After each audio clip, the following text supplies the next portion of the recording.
मीरा भाईंदर में कैंसर बीमारी से पीड़ितों का इलाज अब होगा वकार्ड हॉस्पिटल में। तो जिस भी स्टेज में जितनी जल्दी हम उसको डायग्नोस करेंगे उतनी जल्दी उसका सर्वाइवल यानी उसका 5 ईयर सर्वाइवल मतलब ये कि पेशेंट उतनी लंबी ज़िंदगी जी सकता है और जैसे जैसे उसकी स्टेज बढ़ती है वैसे वैसे उसका सर्वाइवल कम होता चला जाता है। आपको बता दें कि मीरा भाईंदर में वकार्ड हॉस्पिटल बहुत ही जाना माना हॉस्पिटल है। कई तरह की बीमारियों का इलाज इस हॉस्पिटल में बहुत ही किफायती दर और बेहतरीन तरीके से किया जाता है। वकार्ड हॉस्पिटल के डॉक्टरों ने आज एक कार्यक्रम आयोजित कर कैंसर से पीड़ितों को इलाज के लिए अब मुंबई शहर की तरफ दौड़ नहीं लगानी पड़े, इसके लिए नए कैंसर सेगमेंट की शुरुआत की है। कैंसर बीमारी के कई अलग अलग तरीके होते हैं। कभी कभी हम आभास नहीं कर पाते कि हम गंभीर बीमारी के कितने नजदीक हैं, जिसका नतीजा आने वाले समय में बहुत ही भयानक हो जाता है। इन्हीं सब मुद्दों पर हमने कई स्पेशलिस्ट डॉक्टरों से जानकारी ली। आइए आपको सुनाते हैं वकार्ड हॉस्पिटल के डॉक्टरों ने क्या सुझाव और सूचना दी। नमस्कार, मेरा नाम डॉक्टर अतुल नारायणकर है। मैं वकार्ड हॉस्पिटल मीरा रोड यहाँ से एज अ मेडिकल ऑन्कोलॉजिस्ट काम कर रहा हूँ। मैं कैंसर पेशेंट्स ट्रीट करता हूँ with the help of different treatment modality, जैसे कि कीमोथेरेपी है, टारगेटेड थेरेपी है, हार्मोनल थेरेपी और इम्यूनोथेरेपीज है। जी, कैंसर का ट्रीटमेंट डिपेंड करता है कैंसर की स्टेज में हमें मिलता है। कई बार हमने देखा है कैंसर एडवांस स्टेज में आते हैं और कुछ पेशेंट में शुरुआत की स्टेज में कैंसर का निदान हो जाता है। तो surgery and chemotherapy and in few cases radiation therapy is the mainstay of the treatment. Hello, I am Dr. Ashutosh Baghel. I am a consultant urologist, andrologist and renal transplant surgeon. Testis cancers और ureteric cancers बहुत कम common है। Main common cancers है kidney cancers और prostate cancer. Prostate cancer का diagnosis होता है digital rectal examination से और प्रोस्टेट बायोप्सी से। एक बार पेशेंट हमारी ओपीडी में आया तो हम ओपीडी में बिठा के उसका प्रोस्टेट टटोलते हैं रेक्टल एग्जामिनेशन से। अगर हमें कुछ डाउट आया रेक्टल एग्जामिनेशन पे तो हम पेशेंट को कहते हैं कि उनको प्रोस्टेट की बायोप्सी करनी पड़ेगी। वंस बायोप्सी का रिजल्ट आया, बायोप्सी के रिजल्ट पे डिसाइड होता है कि पेशेंट को प्रोस्टेट कैंसर है। Kidney cancers are very common in our Indian community.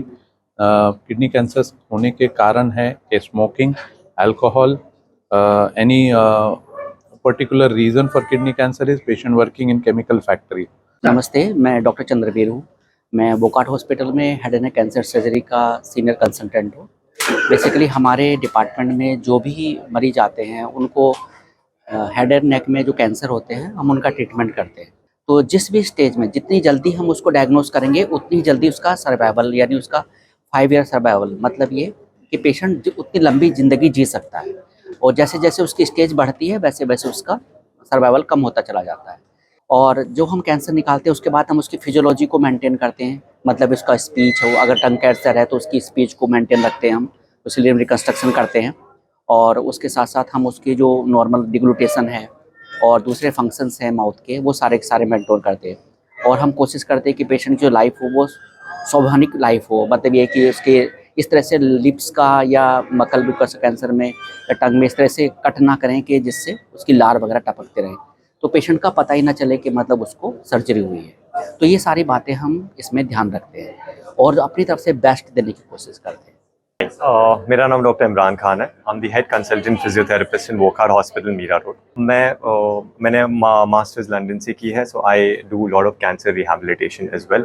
And cancer rehabilitation we see all the patients जिनको न्यूली डायग्नोज हुआ है cancer, as well as cancer surgeries के बाद, as well as palliative care जहाँ पे cancer बहुत ज़्यादा बढ़ चुका है, they are into that end stage and and life stage is what we call, as well as lot of prevention.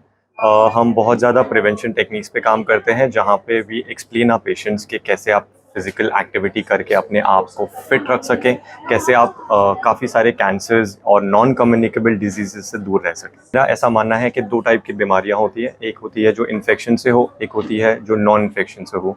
ये बहुत ही ब्रॉड डिवीजन है। जो इन्फेक्शन से होती है, in covid we understood 2 precautions are very much important, prevention is very much important, but बहुत time बाद कुछ प्रिकॉशन लेने के बाद भी इन्फेक्शंस कंट्रोल में नहीं होते हैं। बट नॉन इन्फेक्शंस कंडीशन जो है इनके आंकड़े बहुत ही ज़्यादा है। इनफैक्ट ये ग्लोबल बर्डन है, नॉन कम्युनिकेबल डिजीज़ को ग्लोबल बर्डन माना जाता है। इंडिया में भी इनके परसेंटेजेस बहुत ज़्यादा हैं, तो इनको प्रिवेंट करना बहुत इंपॉर्टेंट है। ये 5 रीज़न है जिसकी वजह से होते हैं मोस्ट कॉमनली। फर्स्ट थिंग है हमारा पुअर डाइट, सेकेंड है हमारी physical lack of physical activity और रादर फिजिकल इनएक्टिविटी, थर्ड चीज़ स्ट्रेस, फोर्थ चीज़ बुरी आदतें like smoking, drinking, and fifth चीज़ इज़ जेनेटिक्स। तो ये 5 कारण हैं जिसकी वजह से ये होता है।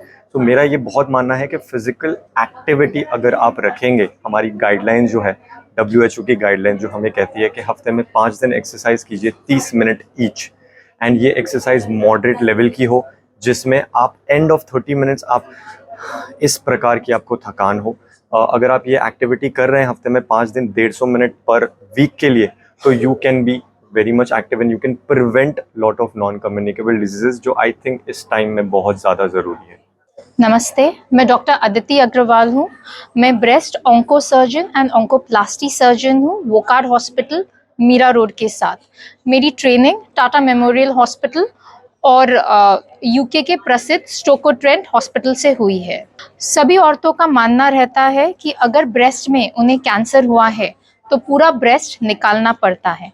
मेरी स्पेशलिटी है कि मैं ब्रेस्ट बचाकर कैंसर सर्जरीज करती हूँ और सेम टाइम पे अगर किसी औरत का ब्रेस्ट निकालना भी पड़ता है तो ब्रेस्ट का रिकंस्ट्रक्शन भी करती हूँ।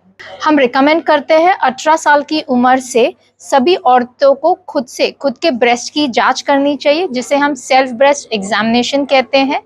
30 साल की उम्र के बाद उन्हें साल में एक बार एक ब्रेस्ट स्पेशलिस्ट डॉक्टर को दिखाना चाहिए। और 40 साल की उम्र के बाद हर साल उन्हें एक एक्सरे मैमोग्राफी करना चाहिए। ऐसा करने से हम काफ़ी बार ब्रेस्ट कैंसर बहुत जल्दी पिकअप कर सकते हैं। औरतों को इंश्योर करना चाहिए कि वो डेली एक्सरसाइज करें, एटलीस्ट हफ्ते में 5 दिन उन्हें समय निकाल के at least half an hour to 45 minutes daily exercise करना चाहिए। जंक फूड का इंटेक उन्हें कम करना चाहिए।